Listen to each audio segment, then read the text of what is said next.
Hey guys, welcome back to another episode of the Podcast Boys. I am one of your hosts, the Comics Kid 2099, and joining me is my other host, Connor Nielsen. Connor, how are you doing today? I am doing very well. How are you today, Comics Kid? I'm also doing very well. And which episode are we talking about today, Connor?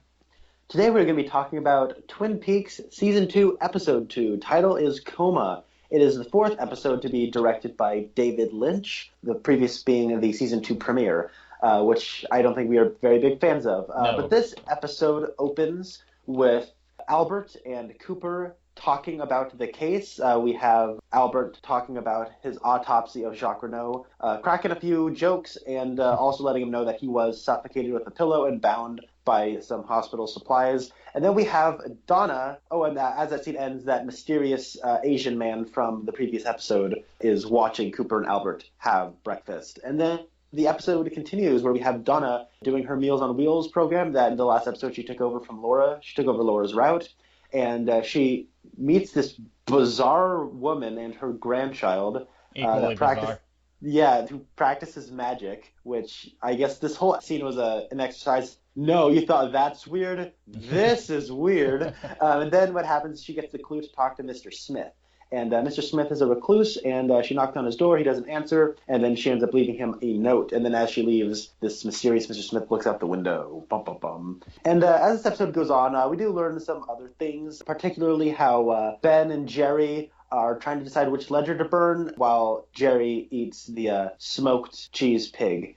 And then Leland comes in and actually ends up tipping off the Icelanders that the fire happened before Ben and Jerry did, which causes some frustrations. But then there's also Ronette Pulaski actually woke up from her coma at the end of last episode. Yeah. And then what happened was Cooper and Harry show Ronette artist renderings of, I believe it was Leo or Jacques. I think it was Leo. Leo. It was not a very good artist rendering. No. But then they show this really good artist rendering of Bob, and then she just freaks out. And then they put up "Have you seen this man?" with Bob's face all over town.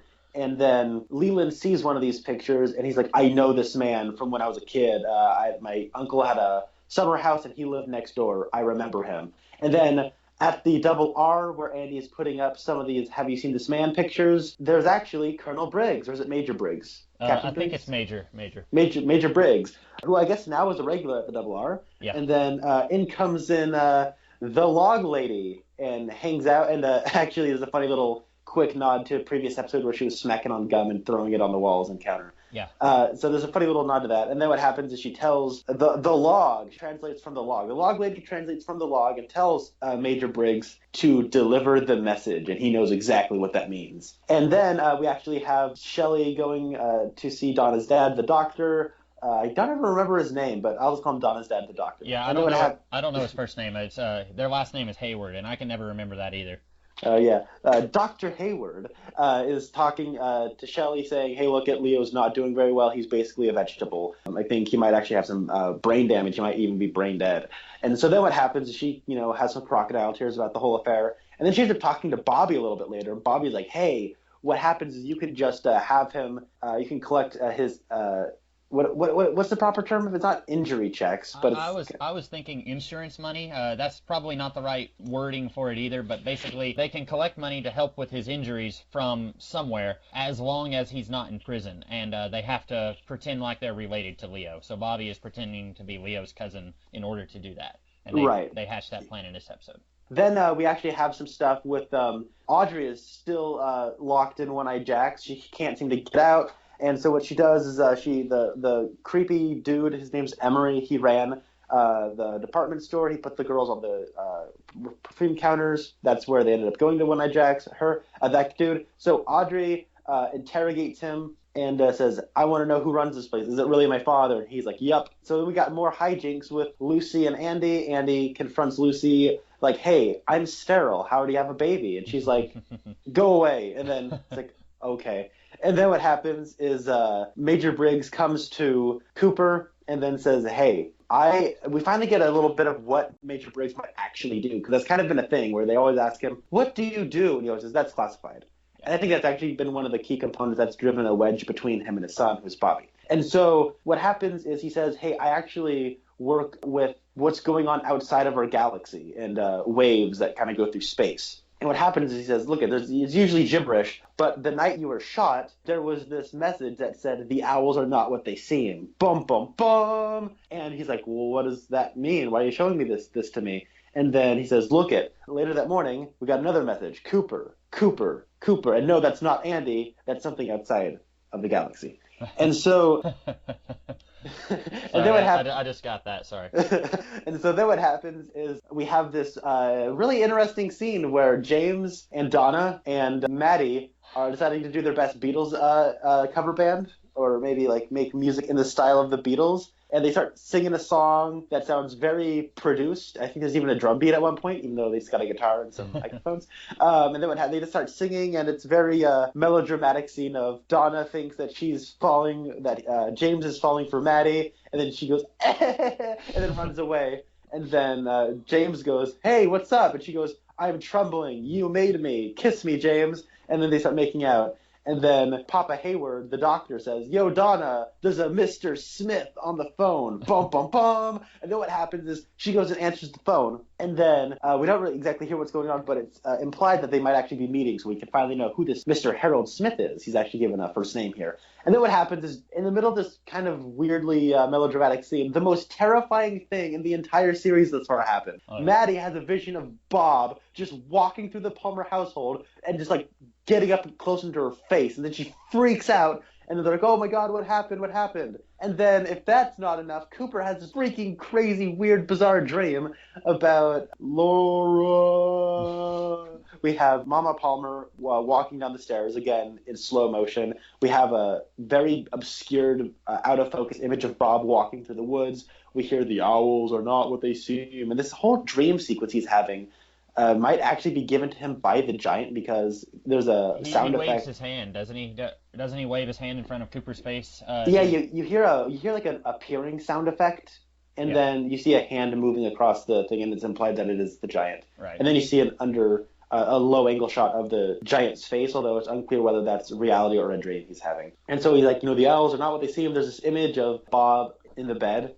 Like, you know what I mean? That image that she had, except now there's an owl imposed on his face. Although we thought he kind of looked like a dachshund. You thought he looked like a werewolf man. I guess he's supposed to look like an owl now. He can be whatever animal you want him to be. Yeah, it's pretty sweet. And then he wakes up. Cooper wakes up from a phone call. And it's from Audrey at One Eye Jacks. And she's like, help me, I'm in trouble. And then Blackie hangs the phone up and is like, you don't know what trouble is. Yeah. Cue credits. And she calls Audrey by name, because up until now Audrey was using an alias, and she calls her by, she says, Miss Horn, you don't know what trouble is, or something like that. Yeah. So I got a question, yes. Comics Kid. Yes. What did you think of this episode? I thought it was, in half the time, this episode is able to do a lot more than what the previous episode did in an hour and a half.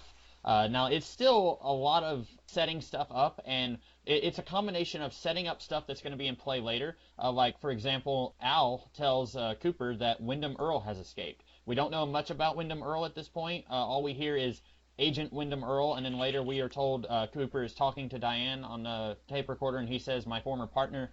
We don't know much about him, just that he's a former partner of Cooper.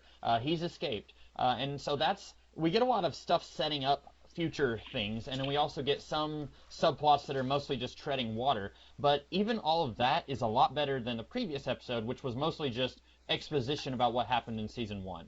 So I definitely like this better than the Season 2 premiere, but I'm not sure if it's as strong as the strongest episodes in Season 1. I think it's taking a step down, and I can see seeds of the stuff in Season 2 that I did not like. Stuff that I felt like was really getting away from what I really liked about Twin Peaks. I can see it beginning to take shape here. What did you think? All right. I thought this episode was pretty good. I had a good time overall. This thing is actually a really fast 46 minutes. Mm-hmm. I was surprised that we were that far into the episode. When I checked the time at one point, I was like, I only have 5 minutes left? What? Yeah. So that was pretty neat. It's very quickly paced, surprisingly. I don't like that we don't get a whole lot of the investigation. I wish we would have gotten a little bit more of that. But there's a better sense of humor here. There's a better sense of liveliness and fun amidst a lot of the kind of politics and drama of these characters. I think Albert is always a joy to watch. We get a little bit of Albert. We don't get... Oh, yeah, we also get clearance here that Hank his parole officer is in fact Harry, that was heavily implied in a previous episode. And that Hank used to be a bookhouse boy. Yeah, we get some of that information. That was pretty neat. Which I'm just going to go ahead and say, I don't think that is followed up on. I think that the most we ever get about, because there was an earlier episode where Harry and Hank were kind of having words, and Harry seemed very angry with Hank, and Hank was just kind of playing the, oh, I didn't do anything wrong, I was just in prison for years. And then here it's Harry tells Cooper that he used to be a bookhouse boy, he used to be one of the best. And that's all we get. And I've said before, I really like Hank. I like that he's a bad guy, but he's a very friendly bad guy. Anytime he's talking to characters and he's not involved in a sinister scheme, he's always very charming and very likable. And I would really like to know what it was that made him go from being a bookhouse boy, more or less the closest thing to a cop without actually being a cop, to being a hired gun that he is now. I'd really love to see what it was that made him go down that route, and I don't think that this show ever actually explained that. And I'm kind of wishing that they had. That's a subplot that I think could have been followed up, and it would have been great. Yeah, I do. I agree. One thing I will say that I didn't much care for this. We don't get any Hawk in this episode, which is a big no-no for me. Yeah. I mean, there's no God bless you moments of the there's no God bless you Hawk moment of the week because there's no mention of Hawk, and that's a huge bummer to me. Yeah, in this episode, there's a lot of characters who don't show up. Ed isn't in this episode at all. I guess last time we saw him, Nadine was in the hospital, so he's probably still in the hospital with her. And Pete is not in this episode. Last time we saw him, he was kind of mourning Catherine. As far as everyone knows, Catherine is dead. Catherine's not in this episode. She's always a joy to watch, always has a lot of fun with her character, and she's not in this one. So I guess the only good absence is Josie isn't here. She's still gone, as far as we know. She's in Seattle on a shopping binge, according to Pete. So that's probably the one character absent who we didn't really miss. But all these others, like you like Hawk, I like Ed and Pete, and they're not in this episode. So maybe that was why I didn't like it as much as I have some of the other episodes of season 1. Yeah, we didn't get them. I also thought David Lynch's direction here was a little bland, actually. I was surprised that you said that David Lynch directed this one because, we've said before that Lynch seems to be more of a fan of the weird supernatural mythos of this show, and Frost seems to be more of a fan of the soap opera daily doings of this town. And this seemed much more like a soap opera daily doings episode. There's only really one supernatural element, and that's, well, I guess you could say there's two. There's when Major Briggs, I always want to call him Colonel, I don't know why. Major Briggs is giving the message to Cooper. I think we're led to believe there's something supernatural going on there because the log lady has to give him the go-ahead, says you need to go ahead and give this message, and we don't know what is causing these space waves to make this message. Presumably, in the same way that Jacques was a man in a smiling bag, or a smiling bag or something. You remember the giant had like 3 things that he told Cooper, and he said, when these things will come true, you will believe me, or will you believe me? And then the first thing came true, that was the man in a smiling bag. And now the second thing seemingly has come true, a message that says the owls are not what they seem. So I guess this is more feeding into Cooper realizing that the giant was telling the truth. And then also the vision at the end of the episode. Those are really the only 2 supernatural elements. Everything else in this episode, like you said, it does not feel like David Lynch at all. It feels a lot more like the air quotes normal stuff that we see in Twin Peaks, which usually isn't what I associate with Lynch in his contributions to the show. Yeah, and even in like the past 3 episodes he's directed, there's definitely a style present that I don't feel is present here. I mean, just basic shot composition is very flat, very basic shot, reverse shot, dialogue scenes. There's even like some stuff that I would argue is a little lazy. Like there's a scene with Ben and Jerry at a desk, and it's just like them, one angle shot that goes on for a couple of minutes, and it's not visually interesting. Nobody's really saying anything all that interesting. Is it the one where they're on the phone with the guy from Iceland? It's before Leland shows up. Okay. And then it becomes into that. But it honestly got a little bit bored at times watching because there wasn't really anything really interesting happening on a visual level that I would expect from Lynch. But that's not to say that this episode is completely boring. I think there's some good humor here. There's also some humor that I don't think works, like Andy fumbling with the tape. Yeah. I think goes on for a little too long. And then it's like at the beginning of the scene with Lucy, which this scene really makes her a little more unlikable than I would have liked to it. Yeah. I've said many times already, and Yeah. we're only just now getting into these two characters starting to have more of a subplot in each episode. But I've never been a huge fan of giving these characters more to do. I've always thought both of them work better as like quirky. They're there for 5 seconds and then they're out. And we were getting more of this with Andy last episode, where he gets hit in the head, and then for like 45 minutes he's waddling around, about to fall over. These characters are not deep enough or interesting enough to give them ongoing stories in this show. Now, admittedly, you could say the same thing about other characters, like I'm going to go ahead and say it, James and Donna. They're not that interesting either, but they have a connection to Laura Palmer. So even though I do not like those characters at all, I can at least understand why the show keeps giving them stuff to do, or at least keeps showing them in the episodes, because admittedly they haven't had a whole lot to do either. But with these two characters, with Lucy and Andy, I don't really like them, and I don't feel like they add anything. So it's a double whammy. I don't think that you could take them out of this episode and you wouldn't even notice that they were gone. That's how little they contribute. I agree. But also that scene with Andy talking to Lucy, it starts off with this weird scene of him pacing outside the station, and there's a fly buzzing around. Yeah. And it goes on for a while. Same thing with Andy fumbling with the tape. Yeah. It just got old really fast. And as you said, these characters are a bit of a double whammy, and this whole thing is meant to be endearing, but I'm not really feeling anything. But other than that, I really like the humor of this episode. Anytime Albert opens his mouth, it's a joy. Oh, yeah. He's awesome. Like, that was a joke, Albert. Yeah, I'm one of the happy generation. Like, that's a really good zinger. And I really like some of the mystery stuff that is present here. Mm-hmm. Like when Leland picks up the image of Bob and says, "I know this man." Like, that was a pretty creepy moment. And anything that had to do with Bob this episode is very unsettling. Speaking of unsettling, it was there towards the very end, while Maddie was having her vision. There's this part, of course, she has a vision of him just like coming out of the kitchen and just slowly crawling over the couch, and that was very creepy. But then while Coop and I think also Ronette was also having a vision at that same time. So it's kind of a three-part vision, all of the same stuff. But Coop, one of them is having a vision of him just slowly walking in the forest, like walking towards the camera, and just the way he's walking is just very peculiar. Like he's not like lunging like a beast. He's not walking slowly like he's a predator or anything like that. It's more like, it's weird. It's hard to explain.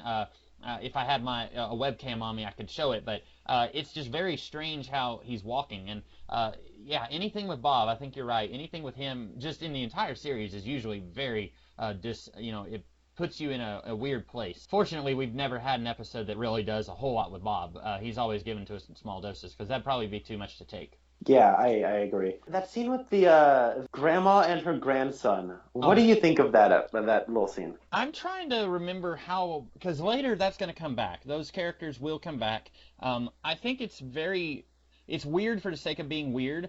Very rarely do I ever understand the weirdness that Lynch is going for. Like, he'll do something weird, and I feel like, okay, there's probably a point to it, but I don't understand it. And that's kind of what's going on here, where there's probably a point to all of this, but I just don't get it. The grandmother, she's like freaking out because there's cream corn on her plate. And then she asks twice. She says, "Do you see cream corn on my plate?" The first time, there's cream corn. And then the second time, it's not there. And it's not just like it's been scraped off. It's like it was never there. And then Donna starts kind of having a panic moment. And then she looks over, and the grandson has all the cream corn in his hand. It's weird, and I feel like if Lynch was here, he could explain what all this means. He could say, this represents that. The cream corn represents Donna being a terrible human being. Stuff like that, Like, there's probably an explanation. I just don't get it. But later on, these characters and their presence in the show is brought back. And I'm sure it's going to be like 4 episodes from now, within the next 4 episodes. And then, if I'm not mistaken, she and her grandson are in the Fire Walk with Me prequel.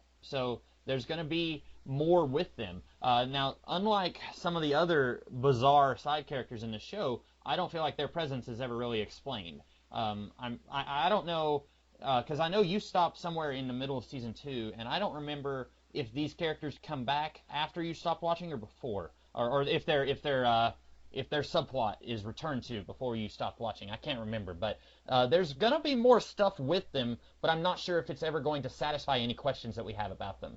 Okay. Like I said when I was going through the synopsis, I felt like it was just a scene of, oh, you think that's weird? Yeah, Well, this kid's holding cream corn in his hands. yeah. I don't know. I think it's like, as far as introductions of characters go, it's effective. I'd like to see where this eventually goes, but I think it's a good way to introduce us to Mr. Smith. Yeah, It's kind of a good way to make us feel like, their little house is out of the way, it seems, like more towards the forest. yeah, And as we know, the forest is very mystical and weird, right. and it does delve into the supernatural. So I yeah. think it's a nice way of establishing that. And this show has a lot of instances of supernatural beings feel the need to come into the lives of these mortals and say, you are investigating this, but you're not doing a good job, so I'm going to nudge you along. I'm going to give you some help. We had the little person met Cooper in his dreams. We had the giant met Cooper maybe in his dreams, maybe in real life. And then we've got this lady and her grandson. And I don't think I'm spoiling too much by saying they are supernaturally based, because the kid uses sorcery in this episode. So there's something more than meets the eye going on here. And then like the log lady, we don't know what's going on with her, but then she comes to Major Briggs. I keep wanting to call him Colonel, and I don't know why. She goes to Major Briggs and says, you need to deliver the message. And he probably would not have delivered the message unless she went to him and said, you need to do this. So there's this sense of these forces that are more than human coming down to our world and saying, here's what you need to do. We're going to guide you a little bit. So maybe you could parallel the old lady and her grandson talking to Donna and pointing her in the direction of Mr. Smith with the log lady, who the log lady is just a lady, but there's also something sort of there with her. Like she seems to have input and knowledge about what's going on that you wouldn't suspect when you first meet her. So maybe there's some kind of parallel there that they're trying to go with, maybe. And also the giant in the previous episode.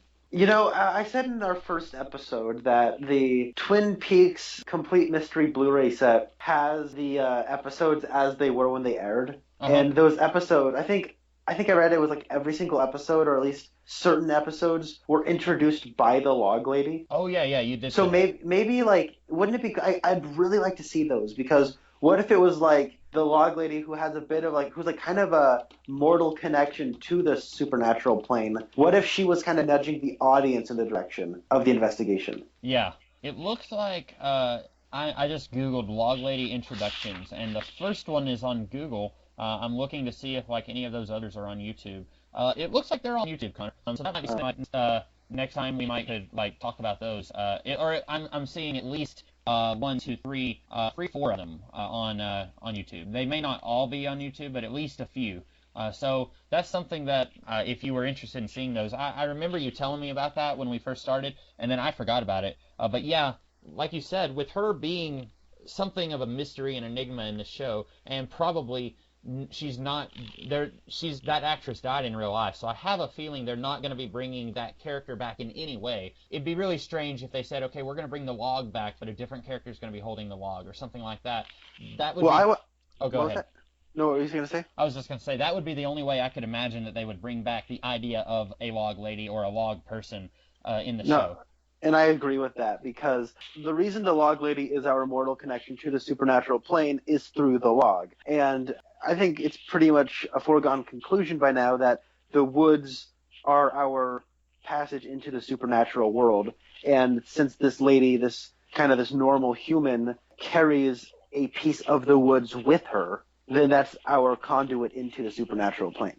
Yeah, and I think in the episode where the Bookhouse boys were at her house and she was telling them a little bit about the death of Laura Palmer, didn't they mention that her husband was a lumberjack before he died? Yeah, I think so. So that further connects this idea of the woods being a very magical place with the human world. And since you've made this connection, something that, I'll be honest, has never really occurred to me, that the woods is the supernatural or represents the supernatural, you've also got the sawmill. The sawmill is kind of a bridge between civilization and the woods. They are taking wood and they're turning it into products for humankind to use. Yeah. And so in a way, it almost feels like Ben and Jerry, mainly Ben, because I feel like Jerry's really more of a stooge who's not really a full-on planner in this. Ben is, in a sense, trying to control this aspect of this world. Maybe he doesn't fully realize what he's doing, but maybe on some level he senses there's something about the woods, something important there, and I need to control it, and I can do that through the sawmill and through this land that connects those two worlds. That's interesting. That's something that I've never really given any thought to until you said that. No, that's really good, and it also just makes Ben that much more fun to watch because he's that much more evil. Yeah. Yeah, Ben was a big standout for me this episode. Man, I really like him. I mean, even when he's like just having to talk with Jerry, and that whole conversation they have of they got 2 ledgers and a smoked cheese pig. What is a smoked cheese pig? I have never heard of that. Okay, well I think it's a piece of cheese. Okay. That it's been smoked and it's molded into a pig. Okay. That's my assumption. So it's as disgusting as it sounds then. Yep. So I like cheese, but I don't like it by itself. I have to put it on something. So that does sound gross to me. So I really kind of like that. That's where the humor worked for me. I really liked how they constantly cut back to Jerry saying, "So what do we burn?" Yeah. And we're not burning my pig. Right. So it was a great way. Go ahead. I was going to say it's a really nice way to kind of recap the plan that they had this far, how they're kind of controlling both angles, and they're ultimately having to come to a decision. And I love the line that they come to where Jerry says, "I am 100% certain that we don't know what to do." Yes, that was a good line. And then when Ben, I mean, these two guys are just so malevolent. Like they think that they've killed somebody, or at least 2 people. Seemingly they've attempted to have Leo Johnson murdered. They think that Catherine is dead. This whole scene ends and culminates with Ben saying, "All right, well, let's just roast some marshmallows." Like they're so hilarious. Evil, and then it amounts to let's just have a campfire since we can't decide what to do. I thought that was funny. Speaking of Ben Horne, how weird is it that Audrey has been missing for 2 days now, and for longer than that for us, because she's been missing since the season 1 finale. She went to One-Eyed Jacks at the end of season 1, so it's really been 3 episodes for us. She's been missing, and Ben calls the police and says, "Oh yeah, my daughter's missing for maybe 2 days. I'm gonna go back to planning with my brother. See you guys." And then like nobody does anything to look for her. Like Cooper goes to his room and he's in his pajamas and he's talking to Diane about Wyndham Earl, and then he goes to sleep. And then she calls him and he says, "Audrey, where are you? This isn't funny, Audrey." And I was just thinking, like, it almost feels like there's a missing scene where, like, Cooper is, like, panicking, and then Harry says, "You're not doing her any good right now. We don't know where she is. We don't even know where to start. I'm going to send, my entire police force of 2 guys out to look for her, but right now we just have to sit and wait." Like, I feel like there was some scene missing in between there where he called and said, "Hey, my daughter is missing," and then Coop just goes to bed. Like, Cooper, he doesn't feel the same way about Audrey that she feels about him, but he would have been very worried about her, I think, and we don't get to see any evidence of that at all. I do think it's also a little strange that Ben seems to not be worried. Like, he calls the police, and it is Ben, so he's not going to show as much worry as Agent Cooper is, but it's a little strange how blasé he is about it. Oh, I like Ben's response. Oh, yeah? I actually really do like it. It's just one of those, "Oh, my daughter's missing again. Please, whatever. Just find her. I don't care. My wife's been pestering me for the past couple of days. Just find her." I kind of like that. But I do agree. It's a good call what you said about Cooper, because he does care for Audrey. Yeah. But it is strange that it does feel like there was a missing scene. I didn't even think about that. Well, and I should say that I do believe Ben's call, it's in character. I don't think that it would have worked for him to be overly worried. He doesn't seem like the kind of guy who has a great relationship with his daughter. He's either been very absent in her life, or when he is in her life, he's yelling at her about how much of a disappointment she is. Like earlier in season 1, he said, "Laura Palmer may be dead, but I lost my daughter a long time ago." That's the kind of father he is. So it's not strange that he did that, but I would think, I don't know what I'm trying to say, like, publicly, maybe he would try to put on a performance like he cares more than what he does. Like, when he calls her, or not her, when he calls the police, maybe he would be like, "I don't know what to do, my daughter's missing," and then he hangs up and he's like, "Hey, Jerry, let's get in here and roast some marshmallows." Like, that seems like more of something he would do, but it's mainly, I feel like it's just to remind us this is what's going on with Audrey. Because up until that point, we saw, had we already seen Audrey talking to her, the guy who runs the department store by that point? Ooh, that's a good. I don't know. I think we had. Okay, so we've seen her at one point, but at that point, there was no indication that she was trapped against her will. We don't find that out until the phone call and then at the end of the episode when she calls Cooper. Because when she's at One-Eyed Jack's earlier in the episode, she's much more the Audrey that we have seen all along, where she's in control of the situation, and she's if she's not in control, then she's going to take control. Like, she takes the ice bucket from one girl. She says, hey, I've got it from here. And the one girl, it's like she knows that Audrey can't be trusted, but then she's like, oh, well, here you go. Here's the ice bucket. Be careful going in there. And, like, I feel like Blackie, the madam in charge of One-Eyed Jacks, I feel like she should have just sent out a memo to all of her girls saying, if Audrey Horne tells you to do anything, ignore her. Leave her alone. Tell her to go back to her room. Call security. They will take her back to her room. But apparently nobody has gotten that memo because she's able to convince the ice bucket girl that she'll take the ice in there. And then she's able to, this was weird by the way, where the guy was tied up and had his toenails painted and a girl in there just vacuuming. She's not doing anything sexual, she's just vacuuming. And apparently that was to his order because when Audrey told that girl to leave, and she spent like 5 minutes trying to motion for her to get out, and the girl keeps saying like, no, and then finally she's like, oh, okay. And then Audrey turns off the vacuum, and he's like, why have you stopped vacuuming? Why is the vacuum turned off? But yeah, that's much more the Audrey that we knew from season 1.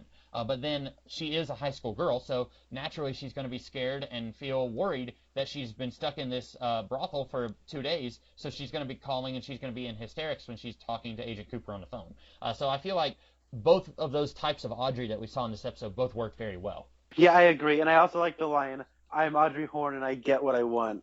Yeah. I think that's a good way of kind of summing up her character, where she's as greedy as her dad is, but she's not as evil as her dad is. Yeah, it's like she has inherited his tenacity for business, but she's using it in a good way. Because he's just all about the business, and I like, the business of burning the sawmill and screwing out Catherine out of her deal and trying to get her killed and all of that stuff. Like, he's all about the business, and he's very shrewd about it. The only thing that gets in his way is his family and Leland Palmer. But then with her, she's using that same tenacity and shrewdness to try and do some good in this world. Ultimately, she's trying to help the law enforcement solve this murder. And so far, she seems to be the only person making any headway in this investigation. Everyone else who's investigating it, either the Twin Peaks Police Department, they are slowed down by procedure, and they're following different clues that are taking them down many different rabbit holes, or James and Donna, who haven't really done anything at all to investigate Laura's death. So that's very interesting that she's similar to her father, but she's also trying to escape what her father does and become her own person. I thought that was good. I will say this, Donna, as you so subtly put it last episode, is not acting like she usually that she did last time. Right. I don't know what that was about. She's back to her old self, which is no better. She's still Donna, so unless she just completely shifts into an entirely different character completely, then I'm always going to dislike this character. What did you think? Because, okay, in that scene where they're all singing, first of all, way to put your time to good use, guys. There's an unsolved murder that you all seemed very eager to solve just a day ago, and now it's like, yeah, that can wait. Let's all just sing some tunes and play a little guitar. Like, that was a little weird. James's singing voice is a woman singing, correct? That's a woman's voice, right? That's not James's real voice? I highly doubt that is James Marshall's voice. Okay. But I don't think it's a woman's voice. Oh, it wouldn't really? surprise me if it was, but I don't think it is. See, I didn't do any looking up into this. Maybe I'm on the Internet Movie Database page. Let me see if they have someone credited as his singing voice. Just you and I together forever. It sounds like they're trying to do a Beatles mock group. Sadly, they do not have singing voice listed, but they do have Girl at One-Eyed Jack's with vacuum cleaner and Ice Bucket Girl and Asian Man and Little Boy. I guess Little Boy was the cream corn kid.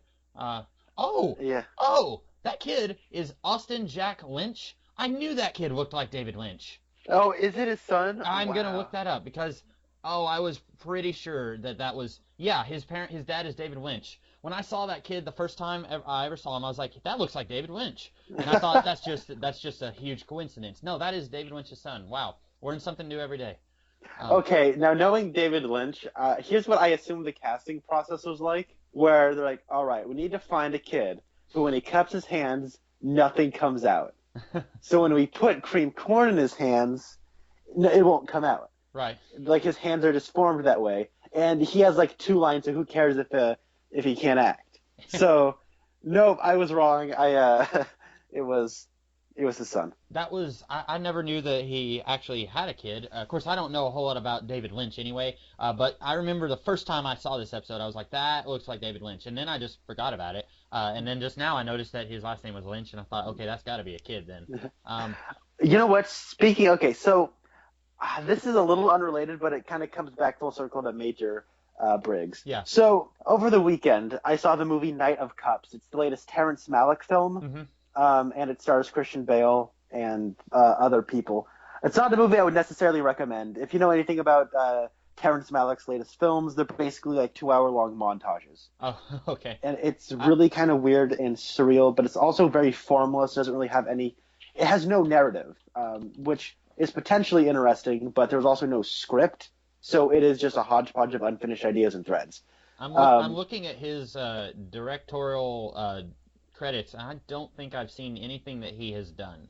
He did Badlands, Days of Heaven. The Thin Red Line is the one I know a lot of people know. Yeah, I'm seeing his everything he's done. It doesn't look like I've seen any of these. I don't think I have. Yeah, he was very sporadic. His first film was 74. His second film was 78. His third film was 98. Yeah. His fourth film was The New World in 05 with Colin Farrell. And then in 2011, he made The Tree of Life, which we've had Brad Pitt and Jessica Chastain and Sean Penn. And that was a 2.5 movie that was just apparently – I never saw it. I need to get around to seeing it. But I know Roger Ebert considered it one of his 10 favorite films before he died. Oh, wow. And then in 2013, after Ebert had died, he made a movie called To the Wonder, which had Ben Affleck, Olga Kurylenko, and Rachel McAdams, which was basically – it didn't have a script.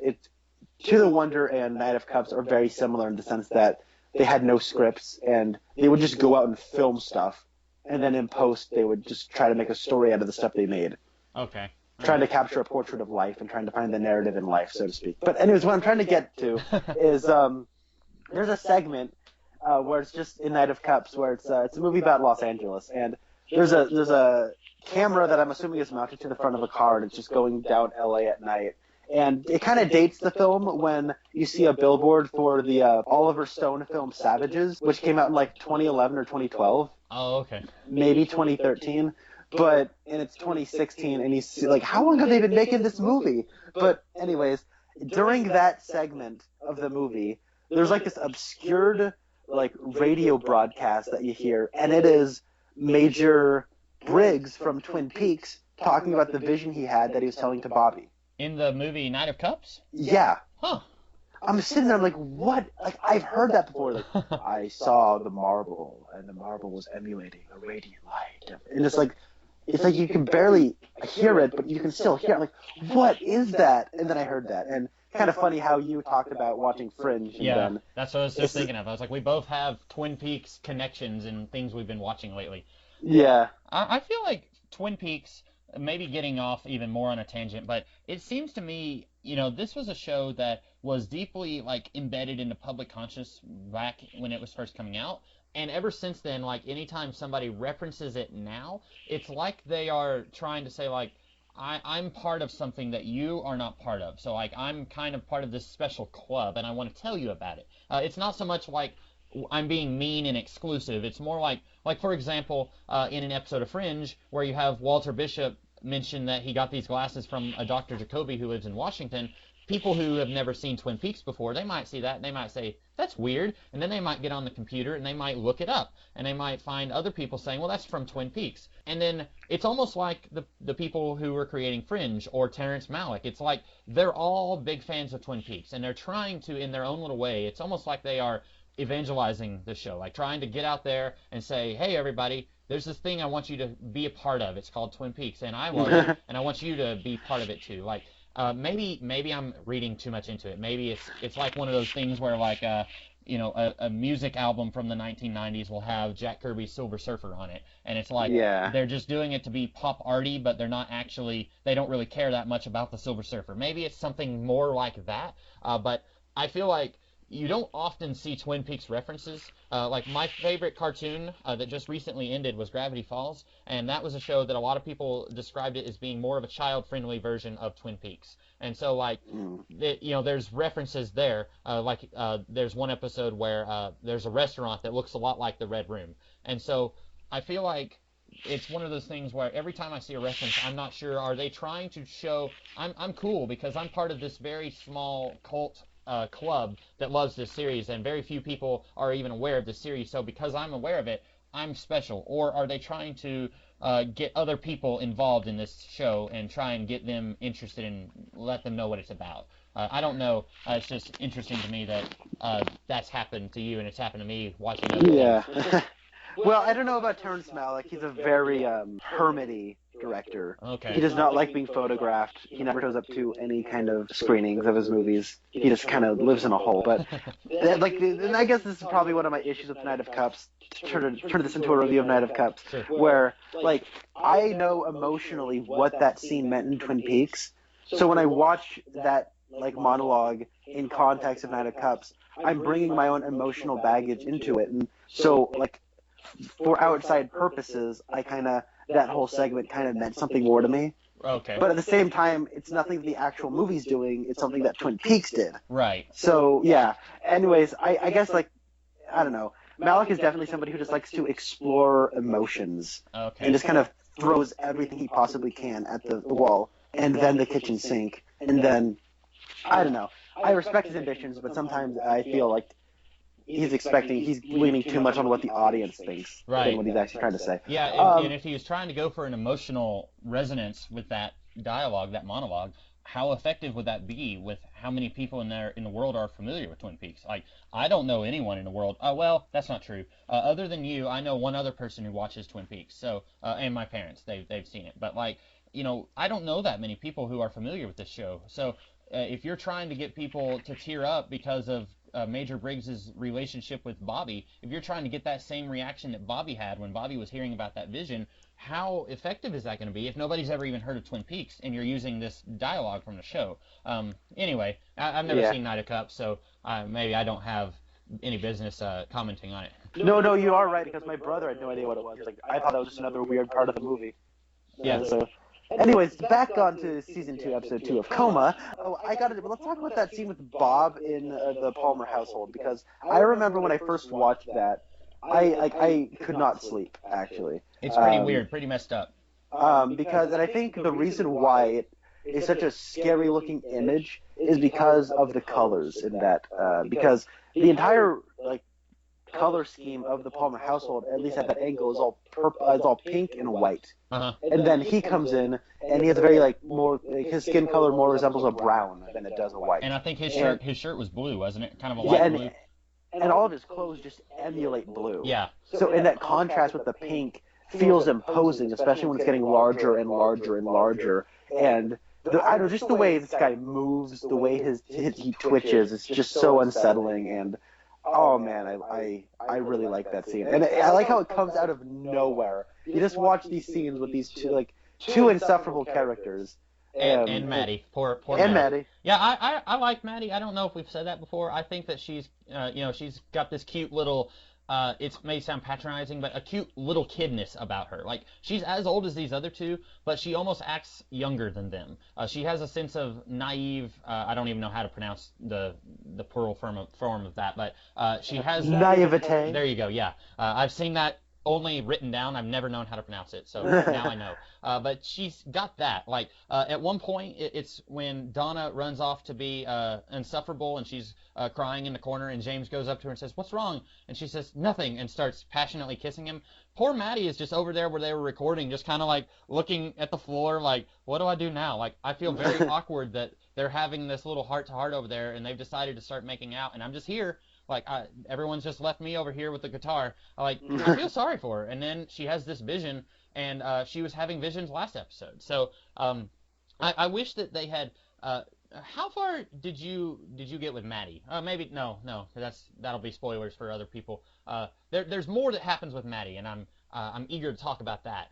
But this is a character who it seems like right now they are trying to show us this is a world that has people who are experiencing magic, like the little boy and the grandma and the log lady. Like they all have magical powers, and Bob is a magical demon, and his brother Mike is a magical demon, and then the giant, we don't know what he is. So this is a world where people who suddenly come into like I have magic abilities now. That seems like something that would happen frequently in this world, and I don't think we have any other like human characters who can just naturally like have these abilities. But it seems like Maddie is starting to. It's like almost like her mutant power, where she's got suddenly she can see visions randomly, and she doesn't like it. She can't control it, and so it's something that's kind of besieging her life. And we know that Sarah also had some visions a couple times early in season 1, but then we don't see any more of that. And so maybe it's a family trait, or maybe it's just something that's happening to Maddie. And I wish the series could have explored this a little bit more, like how human beings are intersecting with the supernatural world and how they may not be ready for it.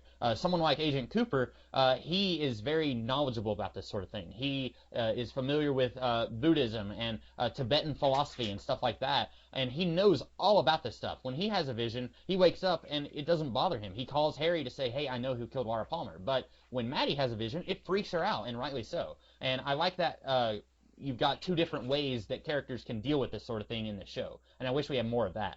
Yeah, I guess I would agree, but I do want to see how this works out. I do like how it is kind of kept on the background, and it's allowing us to draw character parallels on our own. I like talking about the Tibetan philosophy and the Buddhism. I think it does say something. I like how it's developing the character of Cooper, because that's juxtaposed, instead of him just being some batty and crazy nutcase, he's a very optimistic and happy person. Right. And I like how, and that scene with him and Albert, I love that scene. The way they play off each other, and how it's very obvious that Albert is a skeptic. Oh yeah, definitely. If you know that I'm not a huge fan of the X-Files. If the X-Files had been these two characters, I think I would have been more interested. I don't know what it would have been like, if it would have been aliens or if it would have been the mystical stuff of Twin Peaks, but I would have been very interested to see, and I've said that before, we should have just had a David Lynch FBI series, but yeah, he's definitely a polar opposite to Cooper. But what I like about this episode, I think for the first time, we are seeing not necessarily a softer side to him, but not a necessarily mean, callous side to him. Up until now, he's kind of just been all business. When he first comes to Twin Peaks, he's like, let's get this over with. I've already wasted 30 seconds here. I just want to get this done. And then in the previous episode, whenever he came in to investigate Cooper after he had been shot, he's kind of just every character that he interacts with, he's kind of a jerk. Like, he's a jerk to Andy, he's a jerk to Harry, and when Ed is telling this very tragic story about how he accidentally shot Nadine, he's laughing over in the corner. But this point, he says, how are you feeling? And Cooper says, are you asking about me? And he says, I think it's what human beings do when someone else has been shot in the chest. And then he says, by the way, I just wanted to let you know, Wyndham Earle has escaped. And it's almost like he's doing that because of it's all business. Like, I'm here because the FBI told me to come here and tell you that Wyndham Earle has escaped. But it also kind of feels like he's maybe trying to be friendly. Like he says, as a friend, I wanted you to know from me that Wyndham Earle is out, and you need to figure out what you're going to do. Like, Al is almost, if he was a main character in the show, it would have been very interesting to see where he went from here. Yeah, I also really like the dialogue in that scene, where they say that Wyndham Earle was in an insane asylum, and he just vanished. Right. And he says he sprung the coop. Yeah, coop. I really like that. Oh, well, and Cooper, he had said, I thought he retired, or something like that. And he said, yeah, to, what did he say? To his arms being strapped down and screaming in a padded cell, or something like that. He said, what did he call it? The Laughter Factory? Yeah. Or something? And my favorite line was in that scene. It didn't have anything to do with Wyndham Earle, but it was when Cooper was telling the story of it wasn't the Dalai Lama, was it? It was somebody mystical who had touched the king, and then everyone after that, and the king had some really long name, and then Albert called it King Ho Ho Ho. I wish I'd written down that whole line, because it was pretty funny. And unfortunately, like, the downside of only having a 45-minute episode as opposed to last week is that we don't get nearly as much Albert. I feel like he was in about 5 times as much of the previous episode as he was here, where he's only in about 2 minutes of this entire episode. Yeah, we a lot of people do end up getting cut. Well, it's a huge like, series. Like, yeah, we have a lot of characters just in this episode, and then there's a whole lot of characters who are not in this one. Like, Leland Palmer is only in this episode for about a minute and a half, and then you've got all the characters who aren't in it. James and Donna are only in it. Well, Donna's in that scene with the grandma and her grandson, but like James and Maddie, they're only in the very end of the episode. So like, there's so many characters in this series that you could focus on. Lucy and Andy, very mercifully, they only have a couple of minutes in the episode, but like, you've got Josie, you've got Pete, Catherine, Hank is in it a little bit, Leo Johnson is there, but he doesn't say anything. You've got a lot of characters who are part of this world, but they can't all fit into every story in a series. And I don't know if that's a detriment to the series or if it's a plus. If it's one of those things where if you really love, I don't know anyone out there who would feel this way, but if you really love Josie Packard, then you're going to be out of luck for the first few episodes of this season because she's not here. Or you and I, we really like Catherine a lot, and she's not in this episode or the previous episode. So like, it's one of those things where you're gonna just have to take a chance on it. Maybe you're gonna like some of the characters featured, maybe you won't. And then also, just about every single episode will have James and Donna. Like, they're always kind of major characters. And then like, every single episode will have Cooper and Harry. You've got your mainstays, and then you've got the characters who kind of rotate in and out. Yeah, and at the same time, like, while it is kind of we don't get to see all these characters all the time, it does make this place feel bigger. Yeah. And then as a result of us coming back to them, it still does feel like a small town. Right. Did you have anything else you wanted to say? I'm trying to think, and I don't think I can think of anything right now. Yeah, this episode as a whole was very quick, and it kind of gets to the point and then kind of moves on. Yeah.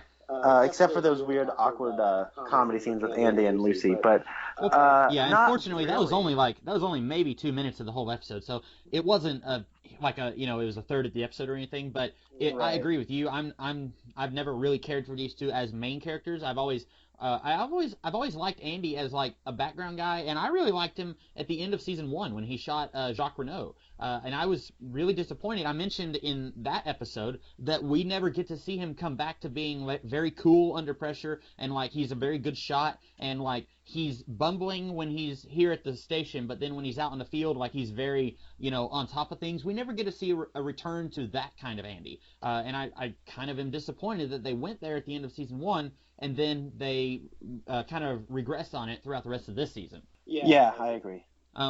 Sorry. Was there anything else you had to say? I just felt the need to interject that, I guess. Not really. I guess I don't have anything left to say. Do you have anything left to say? I don't think so. I don't think we're going to get anything else about... We're going to get more owl stuff, but it's not... I don't think we're ever going to really get anything about they are not what they seem. Just that they're there, they're part of Twin Peaks, and it's just part of the mythos. But kind of like... I know I mentioned Heroes last week, but in Heroes, there was this weird symbol that kept showing up all over the place, especially in season 1. Like, it would be someone's necklace, or it would be like drawn in the dirt or something like that, or it would be on someone's textbook or something like that. I feel like the owls are kind of like that for this series, where like they're there all the time. Characters will even mention owls, but you never actually know what it means or what it stands for or anything like that. So that's... I think now we can establish that as the symbol of Bob. Okay, yeah, because he becomes an owl sort of at the end of that, and so that makes me wonder, in previous episodes, like when James and Donna were burying the necklace and there were owls watching them, or was it when they were trying to dig up the necklace? Trying to dig up the necklace. Okay, so, and there were owls watching them. I wonder if that means that, like, Bob could see them at that point, like... I think so. And what do you know? They're in the woods. Yeah, when that once happened. again. Ooh. Yeah, so that's interesting. That's another one of those things that I probably should go back and like look at, like Google owls appearing in Twin Peaks and see if there's any other instances where Bob's presence in that scene would change what was going on in that scene. Yeah, and I also think that owls are predators. They're pretty vicious predators, and when we have the log lady and we have the talk of the third man in the woods, when the night Laura and Ronette and Jacques and Leo went out into the woods, and how the owls were there, and then they were quiet, and then it's all a symbol of death, all leading us to saying that, locking that Bob is the one that killed Laura. Yeah. which I feel like we've known that for a while, but now I guess the main thing that they are investigating is who was his physical form that he took when he did the murdering. We've known that for a while, right? That Bob did the killing.